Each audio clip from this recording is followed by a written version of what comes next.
we are right at time. So thank you all so much for being here to close out our 2021 SHI EDU Summit. We are thrilled to have the Lenovo team here talking about the future of learning.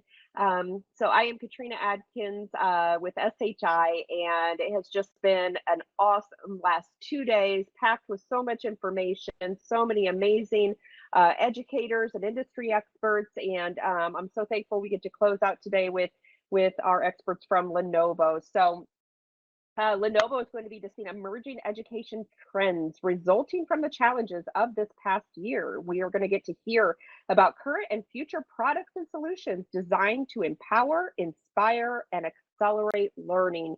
So I'm going to hand it over to the Lenovo team. Thank you so much for being here. Absolutely, and thank you so much for the warm welcome. My name is Shayla Rexroad. I'm here front and center on the stage, and I am absolutely thrilled to be joined by my colleagues. I'll kick things off with Rich Henderson, who's kind of over here to my left. He is our Director of Global Education Solutions. I'm also joined by Delia DeCourcy, who is our Senior Education Solutions Manager, and Brian Moynihan, who is also an Education Solution Manager specifically for our virtual reality solution. So we are really excited to have this opportunity to kind of wrap up the past 2 days and to really give you an opportunity to also interact with us. So we really hope that this will be informal. We are, going to share a couple of things that are happening in the world of Lenovo, a couple of things that we're thinking about behind the scenes, but we also hope that you'll take advantage of the chat, post any questions that you might have for us that you would like for us to address at the end. We'll do our best to get to all of them. But also we hope that you'll share resources that maybe you're utilizing right now to really track and follow trends or things that are happening in education. We know that everything is rapidly changing right now. There's a lot of preparations taking place to kick things off for a great fall season with our students. So any and all things that you are willing to share and post, we would love to hear it. In addition to that, we did post in the chat a really quick question. If you are willing to jump out there and take a minute or two to let us know, what are some of the teaching and learning trends that you are currently following? If you're like me, I'm in that phase right now where first thing in the morning I wake up, in my inbox, I have probably 10 new feeds from different newsletters and social media sites that I subscribe to, which is lots of conversations, lots of research, lots of trends coming out from this past year. So we would love to hear what's really of interest to you and what are you thinking about in the world of technology and next steps for your students. So we thought we would kind of kick off our conversation in that respect of kind of sharing a little bit about some of the trends that we are really following at Lenovo, and how are those trends really impacting and influencing some of the work that we are doing and some of the things that we're thinking about now as well as into the future. So Rich, I'm going to see if you would be willing to maybe kick things off by sharing some of those education trends and some of your thoughts and some of the solutions that Lenovo is thinking about. Of course. Thank you, Shayla.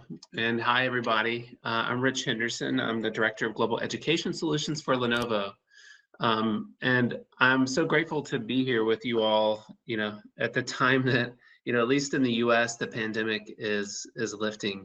But if we think about what's happening globally, there's major trends and issues that are still going to be around for a while. We're seeing national teacher shortages, both in the US, but also in major countries like China and India, where the shortage of teachers, and how are we dealing with that? How are we replacing those teachers, training new teachers, and making accessible to students the best teachers? Another one that's been a huge topic, of course, that we're all familiar with is the digital divide. And we've come to know that this type of remote learning requires technology. And we're so glad for the partnerships here. I see some friendly names out in the audience today. But we're all trying to address this. We're trying to put devices in the hands of teachers and students and empower them with the right solutions so that they can really help their students. But one major gap that we are still struggling to close is really around social and emotional learning. And we've seen, and I just stepped into the last session that Dr. Atkins was hosting on esports. I think esports is one of like a real success story around closing the social and emotional learning gap caused by pandemic. Because in that area, you're able to still build teamwork, communication. You have mentors, you have leaders. You're learning from winning and losing, and it's been such a great learning tool and a teamwork building tool. And then finally, we're all trying to struggle with that lost year of learning, and what does that mean for our students to overcome that as we go look for better ways to catch up on some of that and prepare them for the next year. So those are the major themes that I'm seeing, Shayla, across kind of the pandemic. Of course, there's some IT challenges as well, and maybe Delia, you could weigh in on those IT challenges.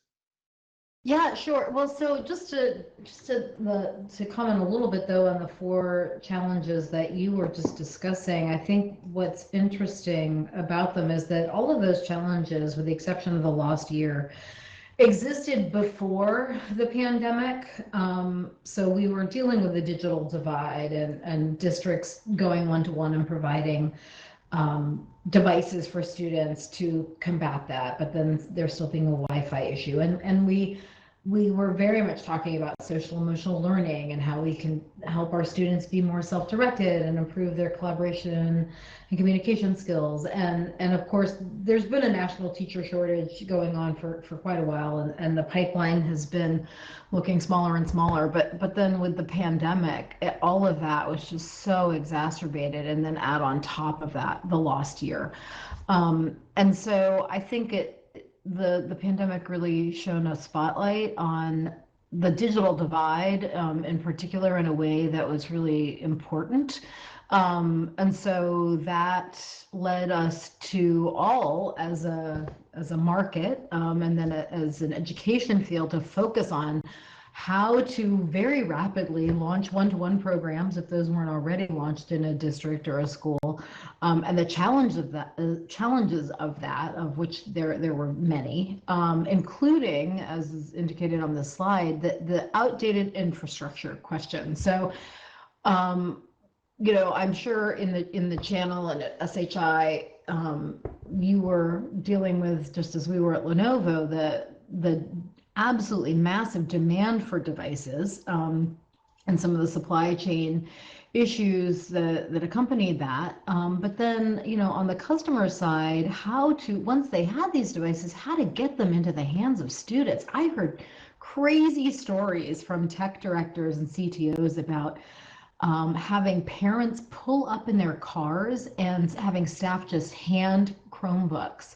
and Windows devices through the window, and they're scribbling down serial numbers. Not exactly the kind of deployment that one would hope for. And so that does speak somewhat to outdated infrastructure, namely like not really having the sort of mobile device management capabilities to deal with this kind of implementation, along with security for all of these devices. But then also, as we start to talk about hybrid and remote learning, which we saw a massive increase in during the pandemic, and which we know we're going to continue to see, I'm starting to now have conversations about the infrastructure for these collaboration systems, and districts and schools wanting to kind of keep some of the outdated hardware that they have and integrate new hardware, and the problems with that.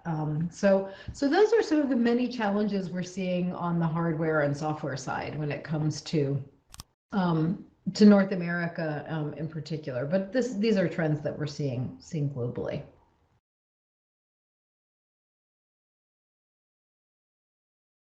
So I know there's a couple stats that we have up on the screen, which I know is something that we've really been sitting and thinking and having a lot of conversations around. And it is this idea of what is teaching and learning going to look like moving forward.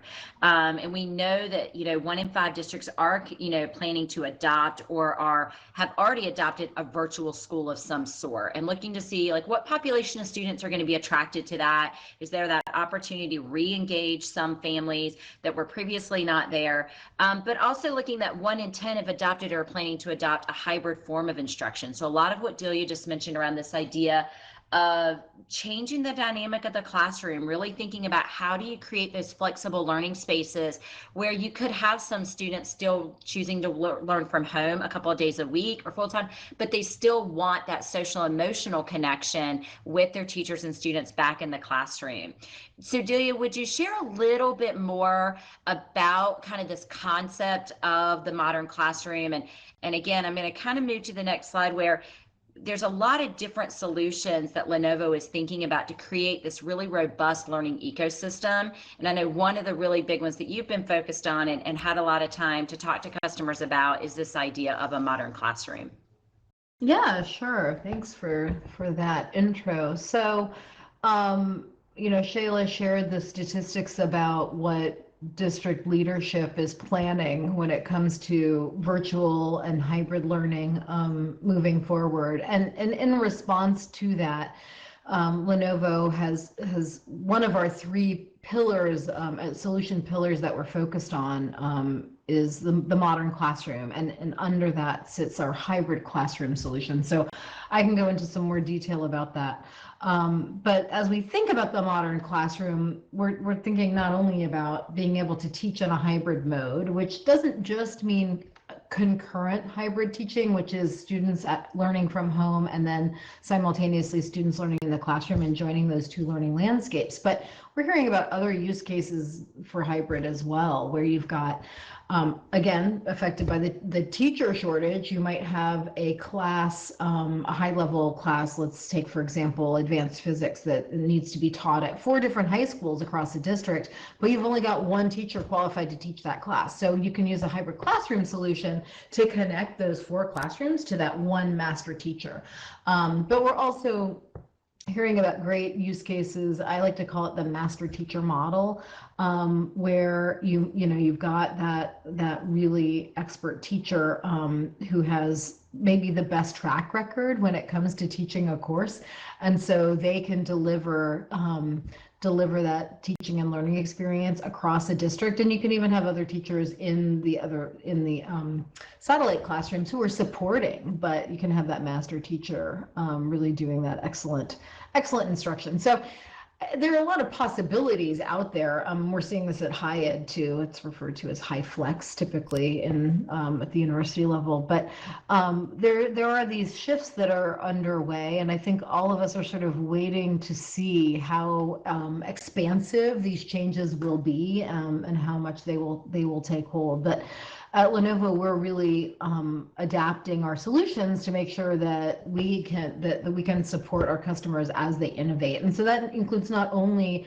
the hardware needed for a hybrid solution, but also, of course, the software, the instructional software. And so we have a really nice portfolio of instructional software that integrates into hybrid. And then also we've got a smart classroom solution that we're piloting over in Asia Pacific, which I might touch on a little bit later. But of course, you can't.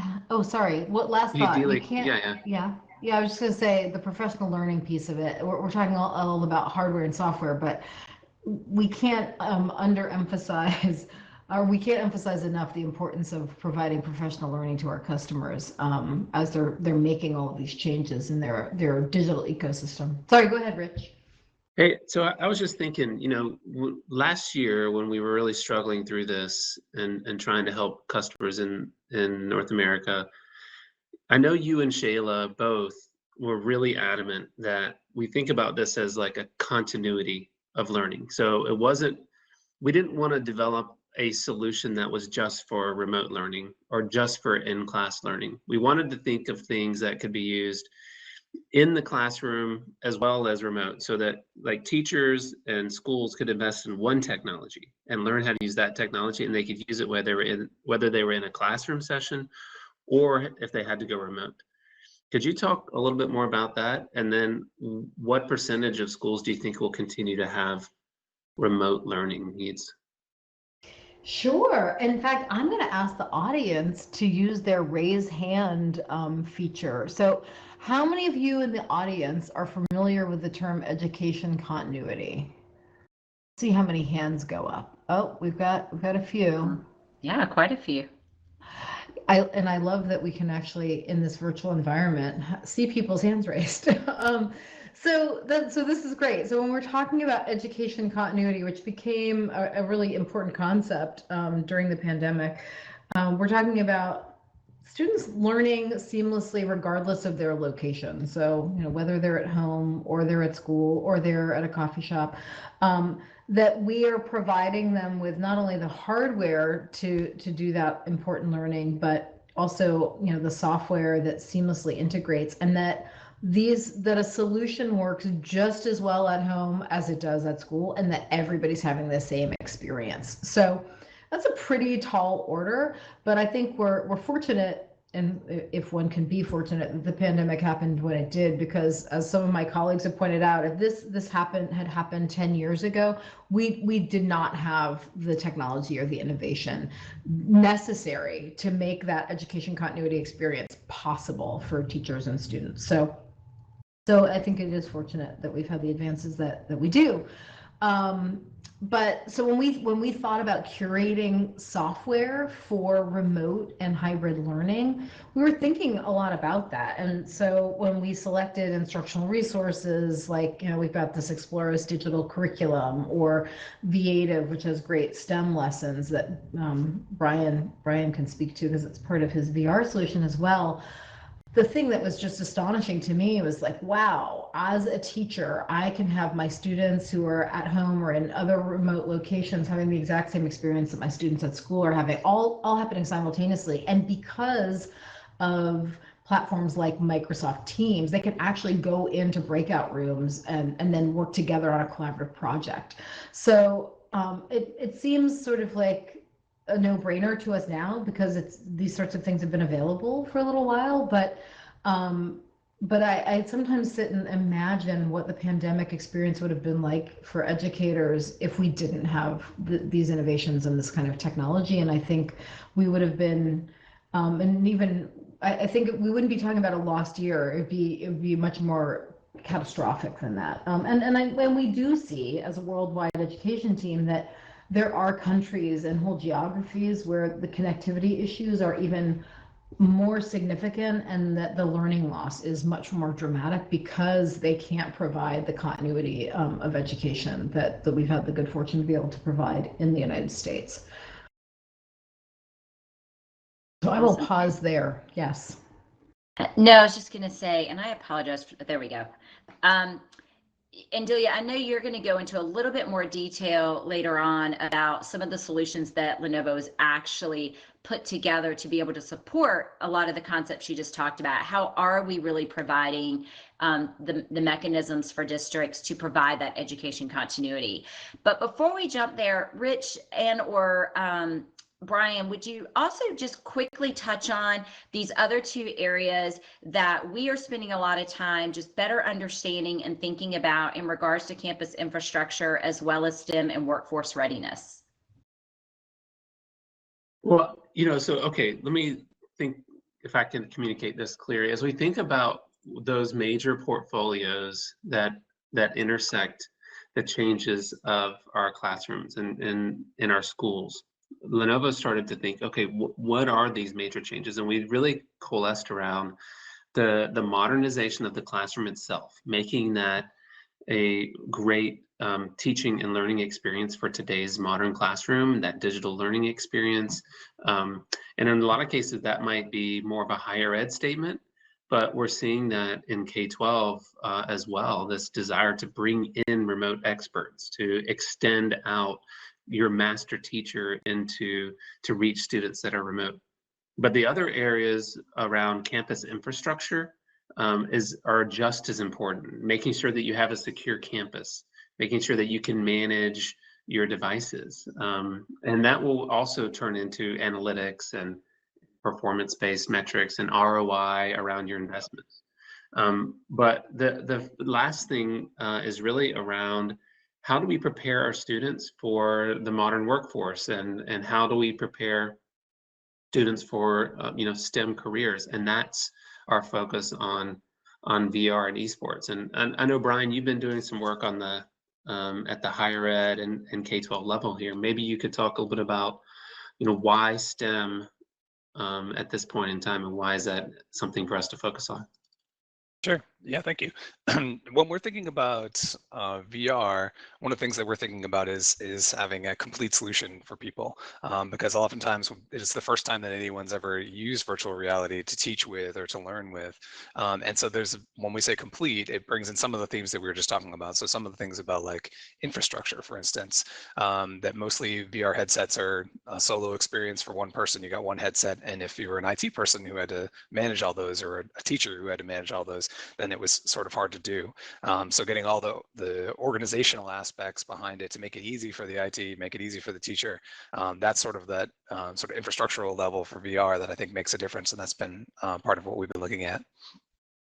From a STEM point of view, certainly, yeah, we're seeing that there's all these kinds of ways that immersive technology can engage people, and I get really excited about thinking about it, and especially people who might otherwise be left behind, right? So I'm excited about thinking about how you can teach math in immersive environments, where you're thinking about the Pythagorean theorem not as something that's sitting on a textbook, but your new metaphor is the world itself. That you think something more like you can, as you move a ladder off of a wall, you can think about how that creates a triangle and what distances might be part of that. So that's really exciting. And it ties into these other themes, I think, that we've talked to as well, certainly social and emotional learning. If you've got social VR, you can have multiple people in the same space at the same time. I think that Verbella, as we're all here, has done a fantastic job of that. And little elements like spatial audio. We can all be, say, in the same big room, and then as we walk around from place to place, we can be in sort of little smaller groups and then come back. I think that's part of helping people feel connected during these tough times. And VR has a great place for that. And we've seen things like Mozilla Hubs, for instance, used with our collection, with our headset. That's been really good. And the other element of social emotional learning, if you think about special education, if people who are full of anxiety, if they have autism, if they have other special needs, VR can be this like sort of groundbreaking thing that can really empower them in their lives. If you can take a 360 video of what it's like to go to the dentist, then you can reduce the anxiety of somebody who's autistic and would otherwise have really troubles doing that and translating. I think then that's an amazing element. Social emotional learning has also been used to have all these really difficult conversations, etc. So I think those are all exciting places.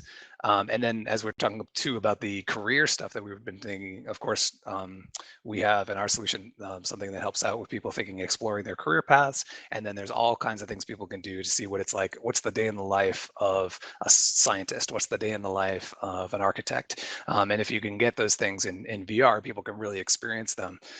They not only get a sense of what it might really be like, but also sense of empowerment, like someone like me could really do this, where someone say that I might be excluded because someone like me couldn't be a scientist or whatever else, but with VR you get that sort of immersive experience, that whole self that's part of it, and people start to believe that they can do it. So I love it as this really next step in education. Get excited about all the things that we can do with it, and I think that right now I'm like the VR guy on the stage, but I think in the future it's going to be just kind of one of the things that we do in the flow of educational experience. It won't be separate so much as being tied into it. Thank you. As you can tell, we get really excited when we talk about, kind of all that's happened over the course of the past year, but also the amazing opportunities that we have to create these really dynamic learning experiences for students that maybe did not previously exist, or that we were thinking about, and the pandemic just allowed us to accelerate some of that development. So one of the things I did want to shift into is to give Delia a little bit more time, because she did talk a little bit about our kind of philosophy and how we're researching and thinking about creating these flexible spaces for students and teachers. But I also want to give her an opportunity to go a little bit deeper into specifically what it is that Lenovo is doing and trying to address with some of the solutions that we are introducing into classrooms this fall. Well, thank you, Shayla. Yeah, so we referenced previously that 1 in 5 districts has said that they're definitely going to have a virtual or hybrid option in this coming fall, and then 1 in 10 will have some kind of hybrid option. So, and many of those districts have already started implementing this. Shayla referenced Virtual Academy. So what we have at Lenovo addresses, and this slide that you see up here has the various use cases, the concurrent classroom that I talked about already with in-person remote learners learning simultaneously, often referred to as high flex at the university level. And we've been hearing the term borderless campus a lot at high ed, which I love that phrase. But at K-12 with the master teacher model, you've got the single teacher, or with, could be just one teacher, but then there could also be teaching assistants or other teachers supporting. That is the person's teaching to multiple classrooms. To address the teacher shortage or low course enrollment across multiple buildings, but also, the guest speaker situation, and also even to facilitate professional development across buildings. Especially what we're seeing in districts that are rural, where buildings are really spread out and it's harder to bring people together, whether it's students or teachers. This is a great solution for them. So on the next slide, you'll see our two main offerings when it comes to hybrid classroom. So one is a Google based solution. We partnered with Google. This is a 3-year exclusive partnership, and this is our Google Series 1 Room Kit. And the picture there that is on the left is of the display is separate from the solution itself. You can buy that as an add-on, but the solution is on a cart, a rolling cart, which we love that in education. It's portable. You can use it in multiple classrooms. And then, so the key components of the solution are there's a robust sound bar, as well as an AI camera with smooth zoom that follows the speaker. So it knows if the teacher is speaking, it knows if a student is speaking and zooms in on them. And then there's the compute. So it's one touch join. It's super easy. Even I could set this solution up, which is saying a lot. But it's all managed centrally by the IT admin via the Google Admin Console. So obviously it uses Google Meet as the video conferencing platform. And I've seen this in action, and it is pretty awesome, I have to admit. It's easy, it's clear, the audio and video capabilities are phenomenal. And then we, of course, have a solution that is compatible with Teams or Zoom. And this is composed of our ThinkSmart Hub components. So we've got a hub for the compute, and then you can buy the camera, which also is an AI-based camera that follows the speaker, and then the sound bar, the ThinkSmart bar. You can also add on mic pods, because if you're dealing with a really large room, that can be problematic from an audio standpoint. So you can add on mic pods. We're seeing customers put those up in the ceiling. And so you can also choose to buy the solution with the Tiny as a heavier duty compute piece or not. And the thing that's nice about this is it's also the ThinkSmart version of the solution is modular. So you can sell the camera separately, the ThinkSmart bar separately, but all of these are really powerful options for our customers in education, and can really be designed to and implemented to suit any kind of scenario that they might be dealing with. So, and whatever platform they're working with. So it's been exciting to hear customers talk about implementation, the early adopters. But in terms of the question of how much, Rich asked earlier, how much remote learning and hybrid learning is going to be happening, remains to be seen. At least 1 in 10 districts, but I think it's going to be more like 1 in 5 districts are going to be adopting these solutions pretty heavily. So I might want to pass things back to Brian, so he could talk a little bit more about the kinds of virtual solutions from a VR and AR standpoint that he thinks that our districts are going to be using moving forward, now that there's more face-to-face learning going on. Yeah, thanks. So my solution is VR Classroom, and so I'll talk a little bit about that. And then also we have another one, esports, that we have a slide of we can talk to a little bit. So for VR Classroom, I already talked about some of the things that I was excited about. One of the things I like to start with is when we talk about VR is why? Why have virtual reality in the classroom? And I could put a link into the chat here, but it links out to the World Economic Forum article where they have it's an article called virtual reality, could it be the next big tool for education, and it links out to a meta-analysis of like decades of research in VR and education about its effectiveness. So I think one of the big things is it's effective. It works really well. So and definitely one of the things is that people get engaged. The student engagement, of course, is a really big thing. If you can get someone engaged, you can teach them. And another one is focus, whereas almost every technology we have today is one that's pretty distracting, like your phone or all the things going on your computer. It's nice to be in VR and to be doing one thing and to be focused on it. And there's a certain excitement that comes with it. The students are excited to do that, and they remember it when they come back and they're like, "Oh yeah, I remember the time we saw that we were, looking at photosynthesis and we were inside the cell, or we went to this cool place and we got to sit in the different realms of the Colosseum." And so this has been shown from studies to improve memory, especially spatial memory, and then it also taps into multiple intelligences. Something I think that we haven't quite, we've only tapped the surface of what this can do. But not only are we talking about, a visual effect, definitely visualization is one of the key words that people talk when they talk about VR, but also, spatial, kinesthetic, social, emotional, they're all the different intelligence I think we can design for in VR because it's basically another version of reality. So the slide that I have up here talks about how, Lenovo's approach is not just the hardware. Lenovo is well known for being a hardware company, but we also have device and classroom management. We also have great content that comes on it, training, that PD that teachers need, and then also some services like support, like one phone number to call in case you have any questions about any of these other things. Some of the things I wanted to call out is, for instance, Think Reality is a way of managing a whole fleet of headsets. So it makes it easy where those headsets could be anywhere in the world. And with a couple of clicks, you can add things to them or remove it. Land School Air is a way for teachers to be able to simultaneously control experiences. So you press one button and everybody's doing the same thing at the same time. And kind of to Delia's point from before, all these things can happen either in person or remote, which is great.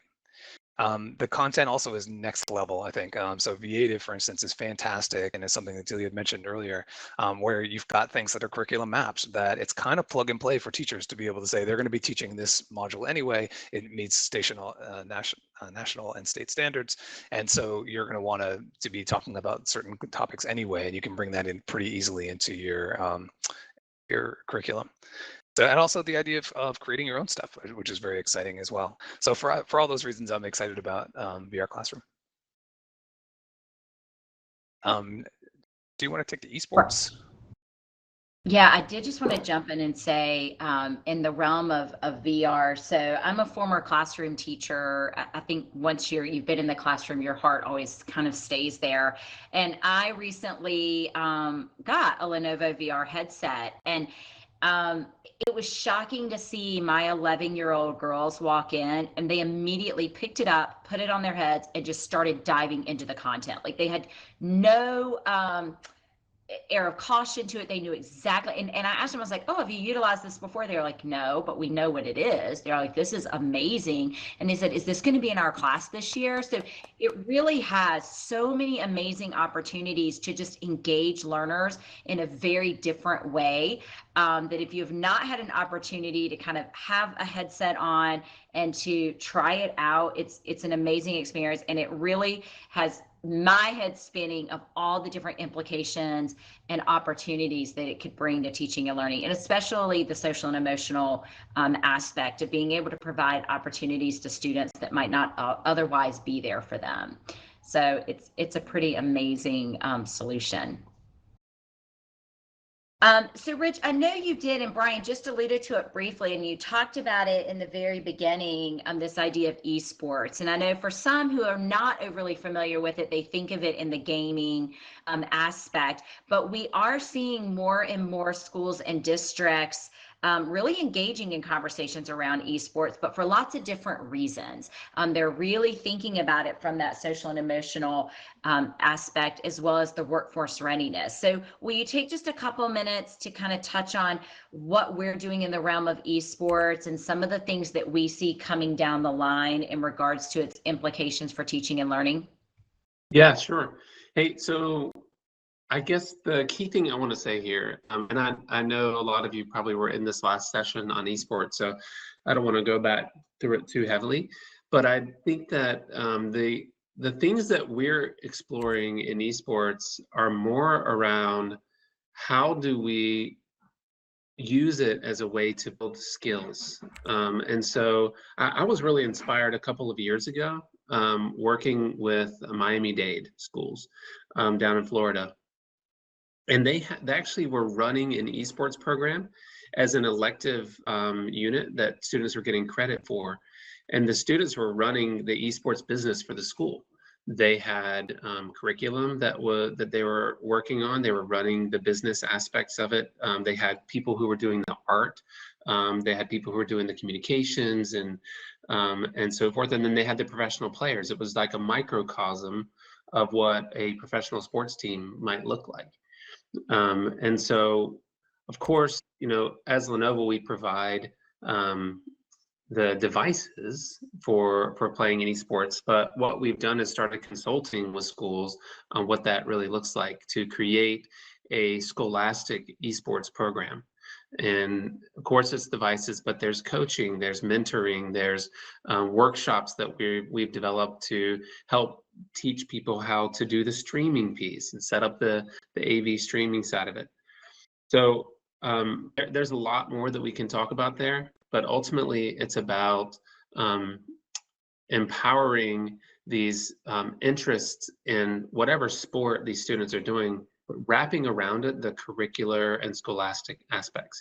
And I was really pleased to see that SHI is offering kind of free consultation on esports as well.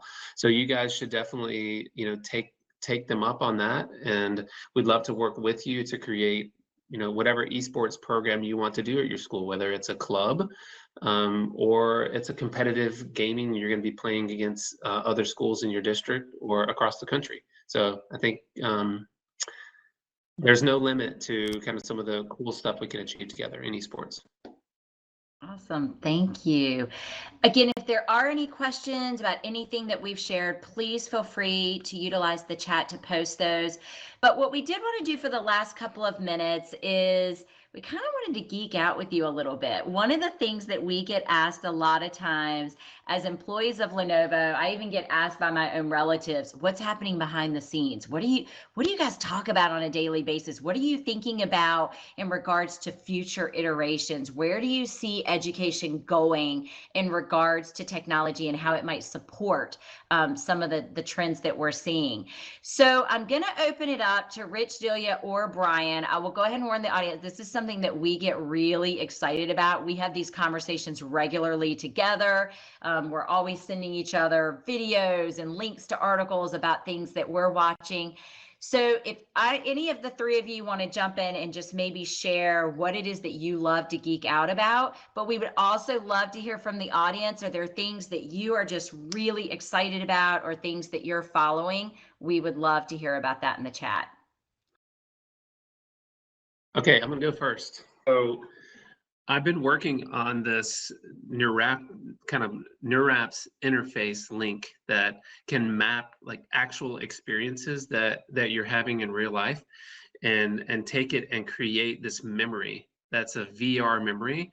Then other people could put on a VR headset and play it back and experience. No, I'm just kidding. That's the that's the whole theme of awesome. Ready. Well, that's like Ready Player 2. I don't know if you guys have read that book, but that's the whole thing that's happening in Ready Player 2. If you haven't read it, it's super cool. But that is super exciting. This idea that you can create empathy, you can create these personalized learning experiences. And so what I love to think about is the people that were left behind or the students that were kind of the worst off during this pandemic, who got kind of left behind as they had gaps in technology, the digital divide, the homework gap. And I think about how can we address those students? Can we actually develop a better personalized learning program for those students? And if I'm a teacher, how can I do that virtually? So I'm thinking about all kinds of things like moving away from these cumulative assessments and changing our teaching, using technology to do more formative assessments during a class session. How can we take a pulse of all of our students and then use that to create a personalized learning program for that student? We could identify their knowledge gaps. They have now student devices, but now focus on the instructional software to identify those knowledge gaps and coach them through either flipped learning or, give teachers those tools to be able to address those knowledge gaps. So I'm just continuing to geek out and think more and more about AI and how it can empower the teacher to create better personalized learning for students. Brian, I know you have a lot of interest in this idea around the spatial web, and I've learned a lot just from talking to you and reading some of the articles that you sent over. So do you want to take a couple minutes just to kind of touch a little bit on this concept of spatial web and the role you see it playing moving forward potentially? Yeah, absolutely. So some of these ideas I've been influenced by, and I just put it in the chat. So Deloitte in a book called The Spatial Web. But if I can slides here. The first thing I wanted to mention, if you think about the spatial web, is that going from the bottom to the top of this, we've got the physical world and the physical layer of what we do. On top of that is like a digital twin, a digital version of everything that's in the real world. And then on top of that, a spatial interaction layer, whether that be using gestures or your voice or some smart glasses or something like that. That's where these things all come together. This idea of the spatial web really taking the web as we know it, and rather than having a metaphor of pages and websites as being essentially like a book that we go through, the new metaphor is the world itself. It's the spatial way. So in education, I like to say it's not like a textbook. It's not a digital textbook. What you're thinking about is a museum, a science museum, where you can go in and walk around, try different things, see things that are spatial, have it be interactive. And so this comes up to the idea of Web 3.0. So Web 1.0, we had desktop browsers, everything was running off of single servers, things like that, and structured language and structured data. Web 2.0 was more kind of mobile, and you had things like cloud computing that were empowering it, and unstructured data was becoming a bigger thing. And with Web 3.0, it becomes this combination of things like wearables, AR, VR, voice, IoT devices, all these ways of spatially interacting with digital world, with distributed computing, things like that make this happen are like 5G, AI, and edge, and then also distributed ledger, something like blockchain. And I think that blockchain is something that people, are thinking about Bitcoin as things, but essentially it's a way of doing things like smart contracts, so that things can happen automatically in a more distributed way. And so I don't want to take too long, but this last one I wanted to mention is we start with the idea of augmenting humans, like of single individuals. We then move to optimizing organizations. And then this final step is really the unification of everything. So when we talk about the Internet of Things, it's the Internet of Things, it's the Internet of Places, it's the Internet of People. it's where I like to use the phrase tech in everything and everything in tech. So where it's just to say that, like, just as the digital world is now coming to include a version of everything in the real world, we're also getting, the world around us is now filled with computation as well, from our, our doorknobs and our lights to our smart speakers and our watches. So I think to me, that's a really exciting place to go. And that's why I think that I'm excited about the immersive technologies as we move in that direction. That's awesome. It is such a complex concept, but one that has so many implications. And I know we are really close on time, but I know there's a really interesting topic that Delia and I have talked about recently around cyborg. Delia, do you just really quickly want to touch on kind of what that is if folks aren't familiar and how we're thinking about it? No, I was kind of kidding. I guess when I think about the future of learning, I start thinking about the Matrix and how, Uh-huh. they could just plug themselves in and do a download. And sometimes I think, gosh, it would be so nice if we could do that as adult learners, to transfer information. But in all seriousness, the solution that I'm really excited about that our research and development team has been working on is based in analytics. One of them is based in analytics, and Rich referenced personalized learning earlier, and so as a former classroom teacher and digital learning director, I know that in order for personalized learning to be successful, we really have to lean on technology to amass all of the data, even about a single student, and also have quick recommendations for students to fill knowledge gaps. And so our research and development team has done a lot of development around analytics and something called a knowledge graph, that is allowing teachers to do that very quick, and responsive teaching and learning with students and their individualized needs, so they can have a more personalized experience. So more to come on that in future years, and maybe cyborg learning as well. I know there's always opportunities. You never know. All right. Thank you again so much. I did want to give Dr. Atkins a couple of minutes just to wrap up. But again, on behalf of Lenovo, we really appreciate the time. If there is anything that we kind of touched on or anything that piques some interest that you would like to dive a little bit deeper into, or just have further conversations with us and, help us to understand what you're thinking about and are we aligning with your vision for teaching and learning, we welcome the opportunity. Again, we absolutely love SHI. We love the work that they do, and I know that they would love to bring us in and connect with us. So again, thank you for the time. Thank you for attending the past 2 days. And at this point, I'm going to turn it back over to SHI for any closing remarks and wrap up. Well, my avatar just wanted to walk off stage there, so so I'm coming back. They kind of have a mind of their own sometimes. Sometimes we had a lot of fun with ours. No, I hope everyone had a lot of fun here in Verbella and in this platform. I think it was a great way just to kind of close out the school year and do something different. And I love Lenovo's messaging just around some of these future technologies and what's to come. It's absolutely incredible. What an amazing time to be in technology, to be in education, and to see all of this growth. So thank you to everyone. Special thank you to Douglas Stewart Company, their entire team for helping us with this entire summit and getting everything going. Thank you to everyone on the SHI team and all the teams that presented here with us and had booths and participation and everything, everyone at SHI that's here. So thank you. Thank you to all the schools that are here. I see a lot of you out there. And, if you have any questions, please feel free to reach out to us. We are just thrilled that you're here. And, this was just an awesome